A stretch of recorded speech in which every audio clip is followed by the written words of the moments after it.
నమస్కారం అండి. నా పేరు తులసిరాము. బాలా త్రికృష్ణదేవి ఆశ్రమం పాడ నుంచి మాట్లాడుతున్నాము. తిరుపతి లడ్డు అనేటువంటి విషయానికి వస్తే ఈరోజు పారదర్శకత లోపించడం వల్ల, అధికారుల నిర్లక్ష్యం వల్ల అవినీతి పాల్పడినటువంటి రాజకీయ నాయకులు కానీ అధికారులు కానీ సహాయ సహకారాలు ఉండబట్టే హిందూ ధర్మం మీద, హిందూ దేవాలయాల్లో అవినీతి జరుగుతున్నటువంటి విషయాన్ని స్పష్టంగా ప్రజలకు తెలియజేస్తున్నాము.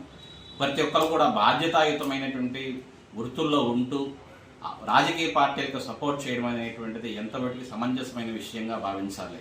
కాబట్టి హైందవ సంస్కృతిలో, హిందూ సంస్కృతిలో హిందువులుగా పుట్టి లడ్డు అవినీతికి సహకరించేటువంటి అధికారులు కానీ, అక్కడ సిబ్బంది కానీ, రాజకీయ వ్యవస్థ అనేటువంటిది రాబోయే తరాలకు మీరు ఎటువంటి సమాధానం సంజాయిషి ఇవ్వాల్సి ఉంటుందనేటువంటి విషయాన్ని మర్చిపోకండి.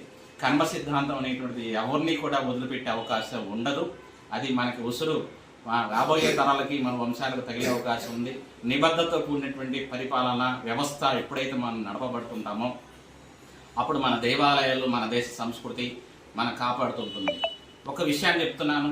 అయోధ్య రామ మందిరంలో రామభద్ర స్వామి వారు గుడ్డివారైనా కానీ ఎంతో విశేషమైనటువంటి హిందూ సంస్కృతి కోసం, హైందవ సంస్కృతి మహోన్నత స్థానాన్ని కృషి చేసేటువంటి విధానంలో ఎనలేని కృషి చేస్తున్నారు. అటువంటి విధానాన్ని, అటువంటి వ్యవస్థని మనం ప్రతి ఒక్కరు కూడా హిందువులుగా పుట్టినట్టు కానీ, హిందీ ఇతర వ్యవస్థలో ఉన్నట్టు పనిచేస్తున్న అధికారులు కానీ, ప్రత్యేకంగా తిరుపతి దేవస్థానానికి ఈవోగా చేస్తున్నటువంటి శ్యామలరావు గారు ప్రత్యేకంగా నేను ఇప్పుడు నోటీస్ ఇస్తున్నాను, ప్రత్యేకంగా సంజాయిషి ఇస్తున్నాను. ఇది కేవలం నేను నమ్మదగ్గ విషయం కాదు. ఒత్తిళ్లుంటే ప్రజలకు స్పష్టంగా ప్రజా సోషల్ మీడియాలో పెట్టి మీరు వ్యతిరేకించండి. అప్పుడే మీ యొక్క విలువ పెరిగే అవకాశం ఉంది. కాబట్టి హిందూ సంస్కృతి కాపాడండి, హిందూ దేవాలయం కాపాడాలని మనస్ఫూర్తిగా ప్రజల చైతన్యం రావాలి. ఎక్కడైతే సమస్య వస్తుందో, ఎవరి ద్వారా వస్తుందో, ఏ పార్టీ ద్వారా అయితే వస్తుందో వాళ్ళ ప్రజలు సంజాయిషి ప్రశ్నించే హక్కు ఉంది.